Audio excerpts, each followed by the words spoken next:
After natin mag-blush, lalagyan natin siya ng onting parang pakinam. Ang gagamitin natin, Absolute Glow Paint. So, Aura yung shade na kinuha ko. Ito yung itsura niya. In fairness, punta tayo sa packaging. Maganda yung itsura ng packaging niya. May pag-gradient effect. And hindi naman agad natatapon kapag pinisa natin yung product. So, ganito siya. Yan.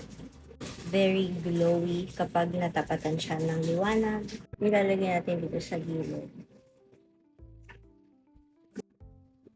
Ito rin sa kabilang side.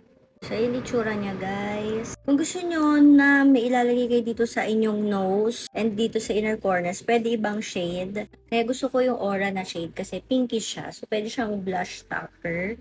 Hindi naman siya mukhang white-white, ba diba? Like, nag-blend talaga siya sa blush. So, kapag gumanyan tayo, meron tayong shine. And guys, this is long-lasting ha. Kahit nagpawis na ako, nag-zumba na ako, pa rin yan. So, I must say, this is perfect for everyday kasi hindi siya, alam niyo yung parang pang-events na talagang super shimmering yung itsura niya.